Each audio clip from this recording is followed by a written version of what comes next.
Here,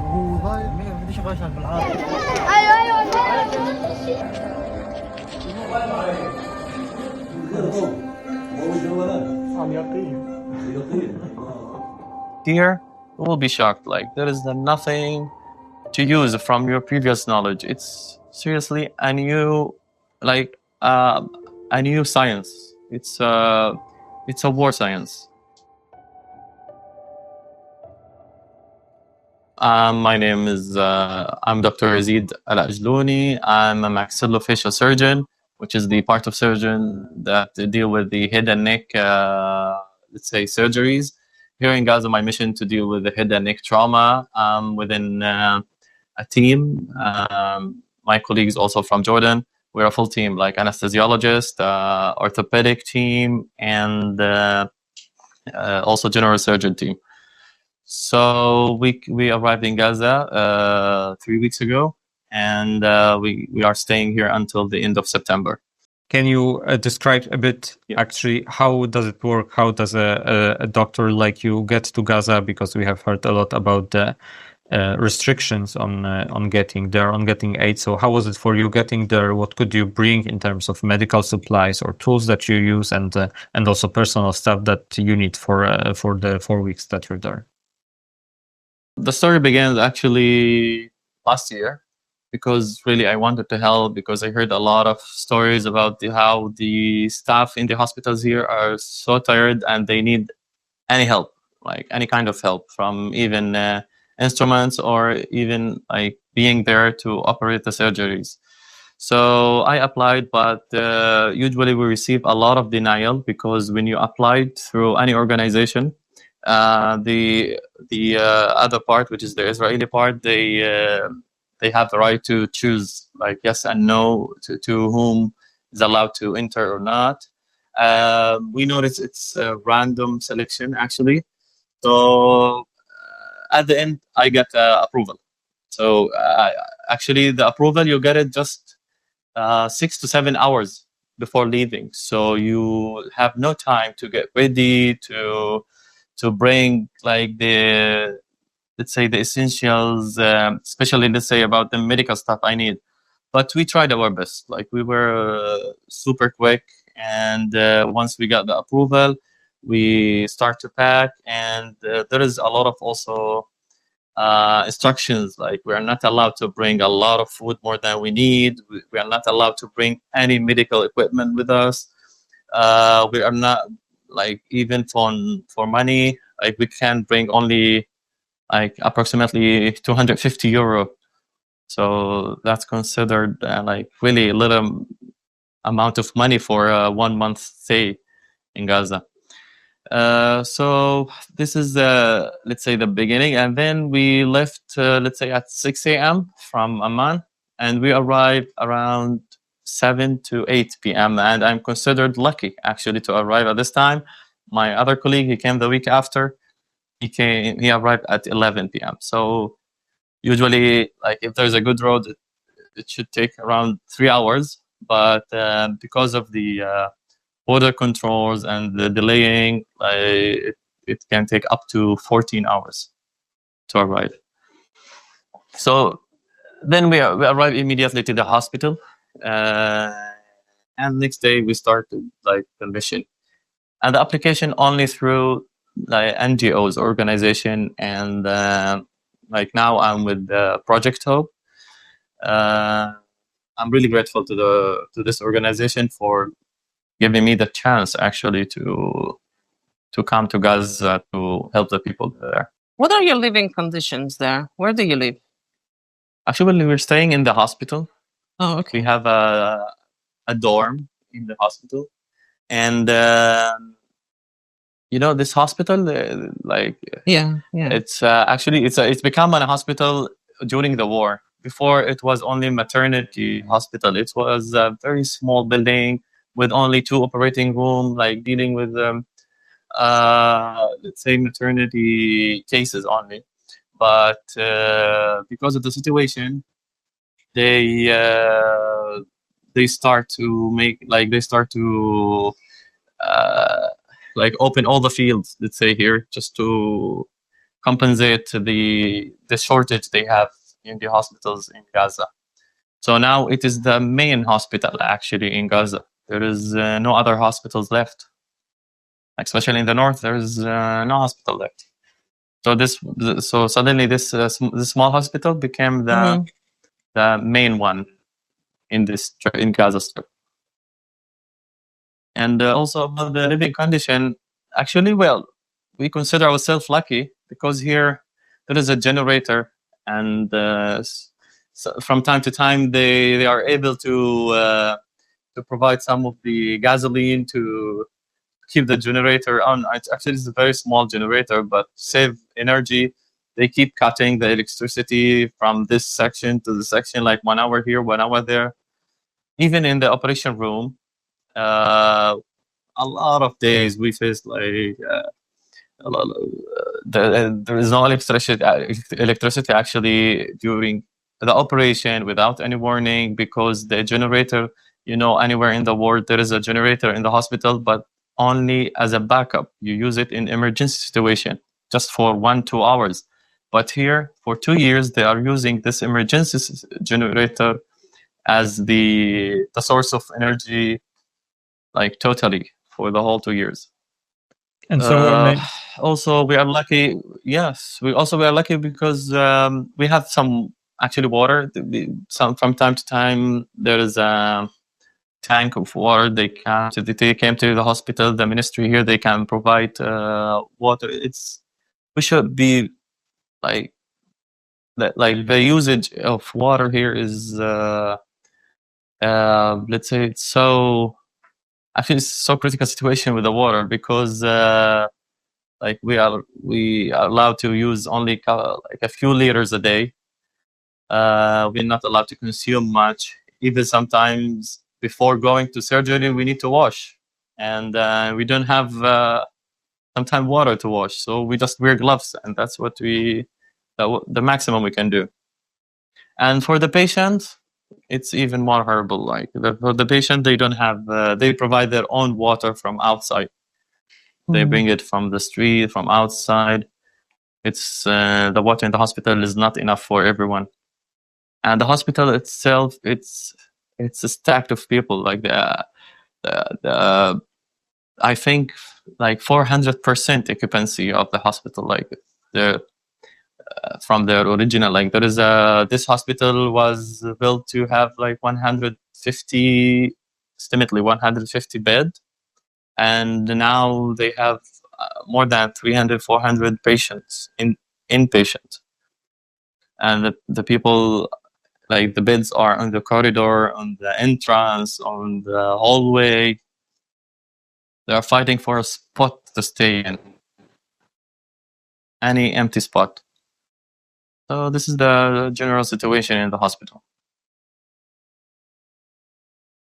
And can you tell us? We'll come maybe to the patients themselves, of course, in a bit. But can you tell a bit more about how you and the other doctors are handling these conditions that, as you said, are unlike any other hospital that you have worked in other countries?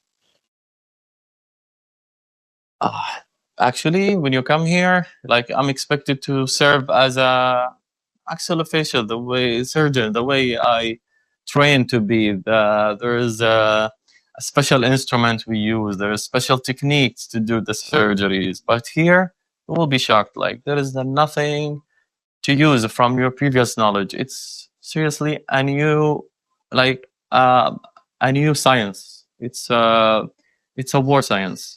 That's what we call, because you should deal with the minimal thing you have.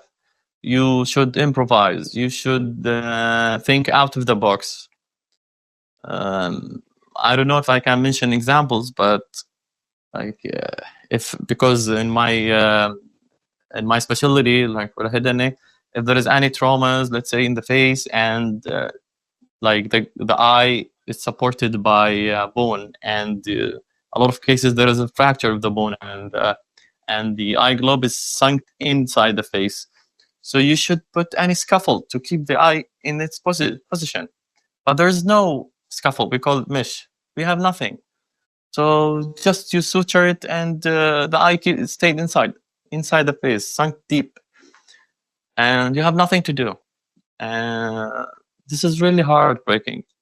Also, for the patient, like I see there is 3 challenges for the patient. This is how I evaluate the situations. The first one, the patient is lucky if he managed to come to the hospital. It's not easy for the patient because there is no car, no transportation. They stay under the rebels for many hours, even days. So he's lucky if he arrived to the hospital. This is the first. The second thing, he's lucky if there's enough instrument for him to operate or to save his life, to stop the bleeding, to do anything for the patient to just keep him alive. And then you start struggling with the patient after, like we call the care, after the surgery. There is no clean situation. There is no clean beds. There is no the patient they are staying. We call between ourselves, it's a bacterial incubator. Actually, the hospital, it's a bacterial incubator. So we suffer. There is no ICU bed. Sometimes we finish the surgery and the patient still intubated. We want to transfer the patient to the ICU, but there's no bed in the ICUs. So we keep the patient on the table for 1, 2, 3 days until we got space in the ICU unit. And the third phase, the patient struggle, is after the hospital. I want to discharge the patient. Sometimes I encourage the patient to, I'm discharging you, just leave the hospital because it's not safe. There is a lot of infection and we don't have enough drugs. Patients say, where should I go? I don't have a clean environment to stay in. I'm staying in a tent. I'm sleeping on a sand. The wound came up after 1 week. Almost more than 60-70% of the surgery came after that with infection. It's a horrible infection. And you give the patient an antibiotic, and there's no antibiotic. Literally, there is no antibiotic at all. Even in the pharmacy, in the hospitals, there's nothing. I look around sometimes at the shelves. There is around the hospital pharmacies. They have empty shelves. They have nothing. So really, we are helpless. We don't know what to do. So, so you did mention that you work in trauma on the face and the skull, and you did give us some example already of the kind of surgeries that you do. Can you speak a bit more about this? Because, well, obviously, we know also thanks to doctors who work in Gaza, like you. We know stories about injuries from bombings, but also from direct fire. So, can you tell us about the patients that you have seen during your 3 weeks in Gaza, the injuries, the origin of the injuries that you have seen and helped the patients with? Okay, most of the cases we're treating, it's we call it explosion trauma. Explosive trauma, usually the patient suffers from the projectiles after the trauma, even if he's away, because the people who's in the center of the target, for sure they are all dead. But the problem is the people surrounding the area. They're suffering from projectiles and shrapnel injuries, which depend on the luck. Some people, the shrapnel come to their face, some in their abdomen, some in the legs. So, no differentiation, and especially and the ages, for sure, there is no differentiation at all. What is the type of the surgery and the group, the age group, because it's random, it's projectile, it can be anywhere, and it can be inside anyone. So we keep, most of the time, we're just removing these shrapnels, the foreign bodies, we call it, also from the bodies, from the abdomen. Sometimes they cause penetration in their stomach, in their intestines, in their legs, in their faces, in their eyes. This is what we are dealing say 90% of the cases. And there is we call another type of the surgery, which is the elective surgery, which is the patient, like normally any hospital in the world, they are busy with a lot of cases. Here we have no time for these people. Like the problem I'm considering now, like there's cancer patient, there is a patient who needs, like, let's say normal health issues. For sure, these people, no one is giving them a look at all. So we are focusing totally on the, let's say, war injury cases. And the type of, sometimes we find actually pattern in the surgeries, in the trauma. Like in one day, especially for the sniper shot or the gunshot, like we noticed that like in a special day, which is like a shift, we can say, you can notice a specific type of trauma, like if they are targeting the eyes, or targeting the groin, or targeting the abdomen or the kidney. Like we notice that a lot actually from day to day. Like this day, all the cases for the maxillofacial surgery, all the cases, or the gunshot on the face. The next day, all the cases on the patient genitalia or testis. Other day, all the cases on the kidney. We notice that actually a lot. So we don't know why this pattern, but I think it depends on the shift. So to stick a bit still on the medical aspect, with the type of injuries that you're describing, shrapnel or gunshot wounds to the head, to the chest, which is in any conditions, I can imagine, as not being a doctor, but I can only imagine that in any conditions this is gravely serious. And then you add on the conditions that you're dealing with, and the people are dealing with Gaza, the lack of hygiene. So what can you say about the chances for the people who suffer these injuries? And as you said, of course, there are people who don't even make it to the hospital, but then the ones that do make it to the hospital, what are the chances for them? Actually, it depends on the surgeries, but for all, let's say they don't get the proper treatment. This is 100% sure. Let's say let's go to simple things, which is a simple bone fracture. Any bone fracture, it's everywhere in the world. You can deal with it in any plate. It's just like let's say a regular surgery. You can do plates to the bone, and that's it. Here there is no plates, so we deal with it. We call external fixation. Like most of the people, they look at the people around. They are all walk with external fixation out of their arms or legs. So this is not the proper treatment, but this is the condition. Okay, and we are okay with that so far. But the problem these days, we run out of these external fixation. We don't have them anymore. So it depends on the days. So we are waiting the patients who finish their treatment to use the external fixation again for other cases. So this is the chances, let's say, for not life-saving cases. Sometimes actually simple cases, like simple traumas, but because there is no good infection control, no antibiotic, it become infected, and then it become dangerous to the patient and threatening his life. So no proper treatment, like at all. From my experience here, like really, I wish to give them the proper treatment they need, but we are not able to do that. Also, I want to mention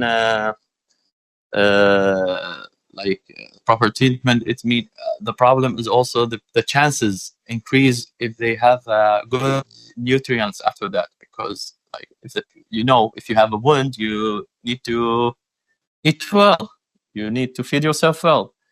This is another problem. There is no, let's say, good quality of food. The food is mainly canned food, processed food, and relying a lot on just bread and rice and canned beans. So like you want to advise the patient to have a good nutrients after his trauma, to have some certain vitamins, to have some certain foods. You can't say that. Like you want to say it, but then you just stay without any word, because they can't obtain it. They can't have it.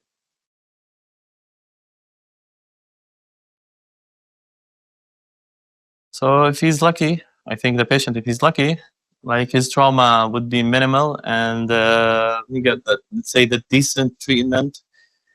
And actually, a lot of amputations. If we go to the amputation, I don't know if you are familiar with the term. Amputation, like a lot of cases, we can save their arms, we can save their legs, but because there is no instrument, the only option you have just to cut it.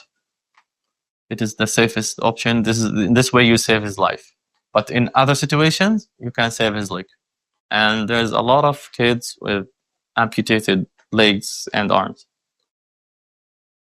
So this is chances for the injuries here. You are really unlucky if you got any injury here, even from small sharpener.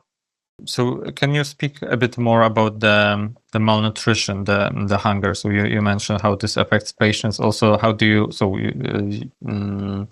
No, I know it's not your specialization as medical doctor, the malnutrition, but obviously you mentioned you see it in patients. So can you speak a bit more about on the levels of malnutrition that you see, and that we have also heard from reports about? Yes, it's for sure. It's not my ability, but I'm at the end. I'm dealing with a human being, and we want to go to surgery. The patient should be anesthetized. There's anesthesiologist who evaluate the patient.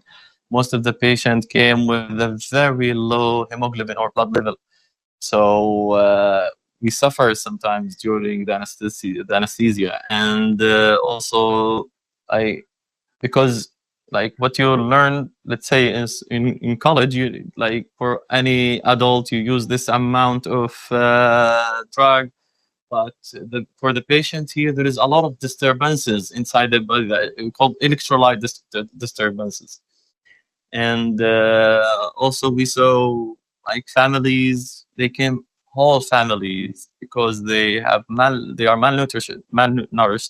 They came to the hospital with very low electrolyte levels, which cause at the end heart failure. And this is rarely to see worldwide. Like usually you read it in the book as a complication, but you don't see it. But here you see it normally, even with 8 and 9 years old kids, and we saw it. There was cases who came with heart failure at the age of 9, and the whole family also suffer from the malnutrition, because you need to have potassium, you need to have, there is the essentials electrolytes for your body, and they don't get it. Like as a team here, we are lucky. We brought a bag of food, but it's processed food at the end, and we're going home when you finish the mission. But for the people here, imagine yourself, you're having the same food for the last 2 years, which is something really unbearable. You can't imagine it. And you feel also the exhaustion. The people are super exhausted, even the staff in the hospital, because they don't have protein. Sometimes when we talk to each other, they are it's like a nostalgia for them, mentioning the last time they had eggs or chicken or meat. This is something now part of the history for them.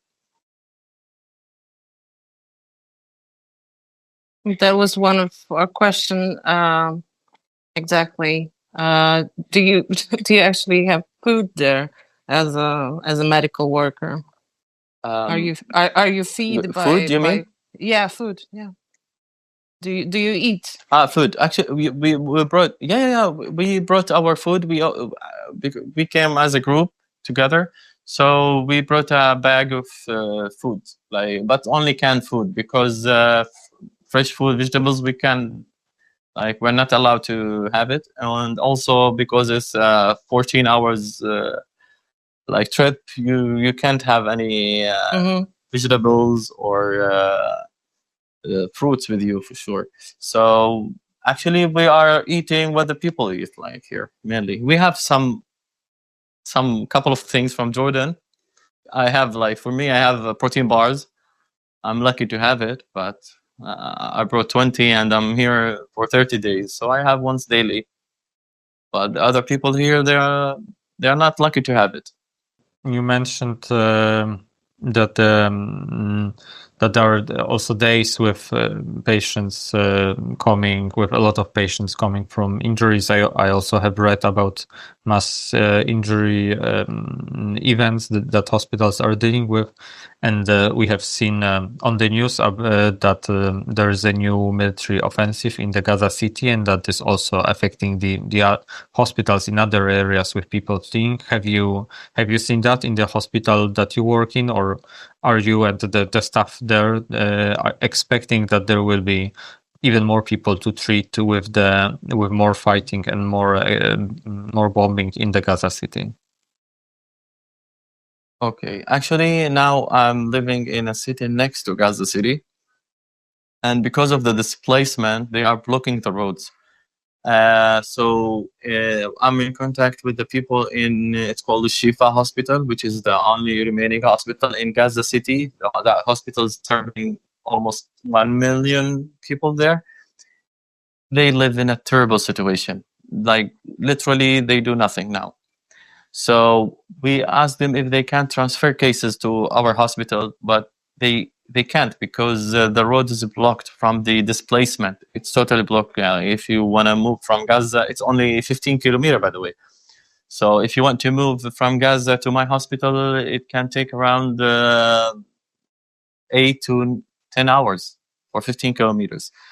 Now we are expecting, because of the displacement, we're expecting a lot of, for the next week, because they are announcing to start a huge military mission in Gaza City.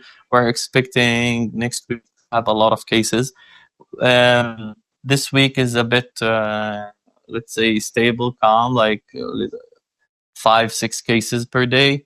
But the weeks before was a lot, every hour. Now it's a bit stable because they are focusing on Gaza City, and they say next week it's gonna be awful, even in our region. So we live day by day. Actually, we don't think about tomorrow. We live day by day. We treat the case by case. We don't think we need to save this for the next patient, because this is what we have. If we found a suture, we use it. If we found a normal saline, the one you put, we use it for the patient. But when you come to the other one, you say I don't have, there is nothing left anymore. So this is how you, at the beginning I was trying, no, let's save this to the next patient, let's save this to the next day. No, you can't think like this. You just deal with the situation hour by hour, let's say, even not day by day. During the time that you've been there, did you also manage to witness the life or the situation outside the hospital? And what can you say about, if yes, then what can you say about just the life on the streets, the getting food by the people, and so on, if as much as you have seen actually? Actually, we are not allowed to leave the hospital, so I'm not engaging a lot with the community outside. But I can see through the window. I can see outside the street, and we had a couple of let's say psychological sessions actually in World Health Organization building. So they took us by car, so we were able to see a bit from the situation outside. When we drove through the streets, actually, I feel really bad to say that, but it's like a Walking Dead. I don't know if you know the series Walking. It's like a Walking Dead city. When you look at the people, you look at the zombies, and really, I feel bad to say this to the people here. They used to be really. When you meet these people, you think he's in a very bad situation, but when you talk with the people, you will be shocked that this guy used to be a teacher, a professor in a university. He used to live a really good life before, and suddenly his life turned into this situation.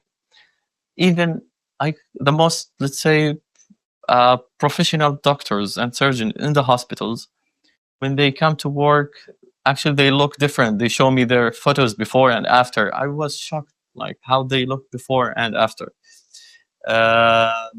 Also, when I heard their stories, when we finish the surgeries, the remaining gloves, if there's something clean from the gloves or the bags we open, they collect it. And I was, at the first couple of days, like I thought they are just keeping the room clean and tight, because they are taking everything and put it in the bag. And then I had courage enough to ask, and they told me, no, we take this to make a fire. So imagine, they collecting everything just because they need, when they go home, they need to make a fire. There is no gasoline, there is no cooking gas for sure, and there is no wood. And so they collect, let's say, the trash to just light a fire to cook something at the night. And there's what I hear, they struggle every day. They have a morning routine. Like they divided, like the family itself, they divide the missions. One of the kids to go to bring water, the other one to collect something to make the fire, the other one go to see what's in the market to buy.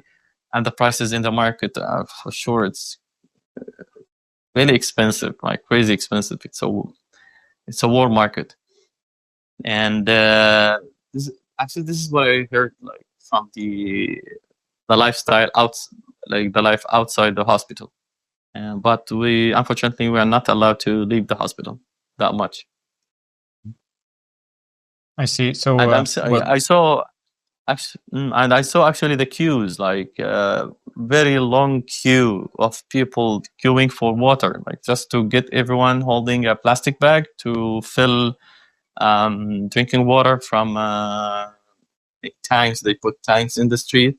I don't know if the municipality do that or other organizations, but they put like tanks in the street, and it's only 2 meter square tank, like not that big. So I imagine people who's like waiting for 1-2 hours, and at the end when they arrive, they don't have water to fill. Like I'm sure this is the situation because the queues was really long. Obviously, there is very little access to Gaza for journalists. Basically, no, for foreign journalists. Luckily, some doctors can come like you, and having this opportunity. What is maybe the most important thing that you believe that people who just read on the news about Gaza should realize about what's going on there? Actually, I don't know. I think like it's out of control anymore. It's political. Like the people, they have the power to change the policies of their countries. So the people should be aware of the situation in Gaza. In this case, they can influence that into their policies, into their congresses. So, and they need a huge pressure on Israel to stop that and to open the border again. Like they are normal people at the end. They are not different than any one of us, and they are not like most of the people in Gaza.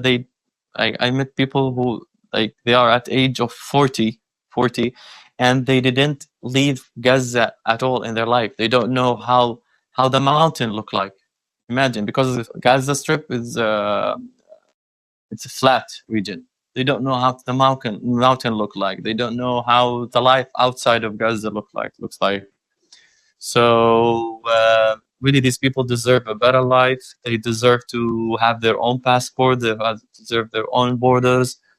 And like part of your humanity, you should just at least educate yourself about the story and what's happening now. And in this case, I think education would be like, would give the people in Gaza enough power to have any change, even if it's not now, maybe in future, because the people here, they're not seeing any future. When you talk to them, they literally, they don't see any future. Do you think you've changed this whole experience of the time spent in Gaza would change what you do in your daily life?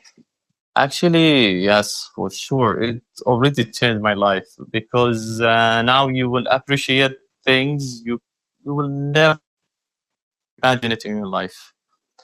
Like we have a say in Jordan. We say, like, used to say among, like, my grandfather, everyone, like, hunger will never kill you.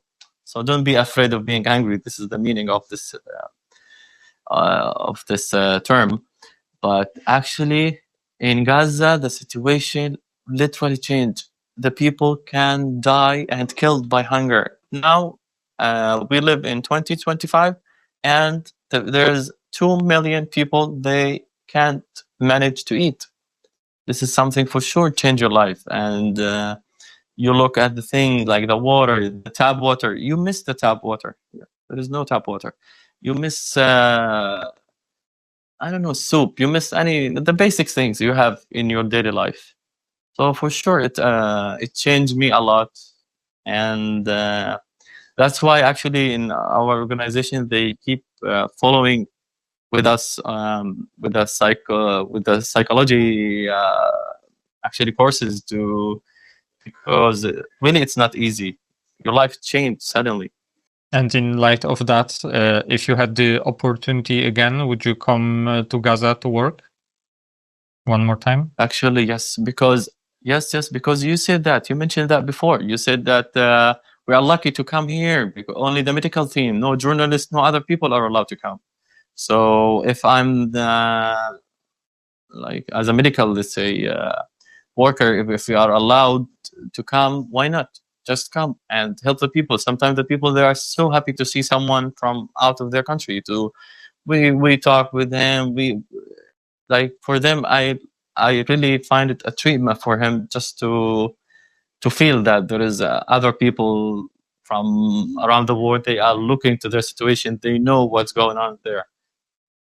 So yes, if I get the chance, for sure I will do it. But it depends, as I told you earlier, it depends on the approvals. One more question. Aren't you afraid? Yeah, please. Aren't you afraid? Actually,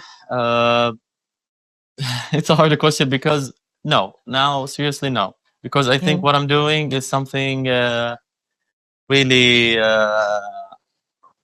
let's say, something really like higher than the feeling of being afraid. Like just seeing that you're helping someone, it's more than enough. So at the first 2 days, yes, I was afraid. I couldn't sleep for sure. There's a lot of bombing, a lot of noise outside, let's say. But now, no, I'm so happy for what I'm doing, and I felt some peace actually in that. Thank you. You're welcome, and really thank you for like focusing on this issue. And it's very important that people of Poland like need to have, like, to know more about the situation here.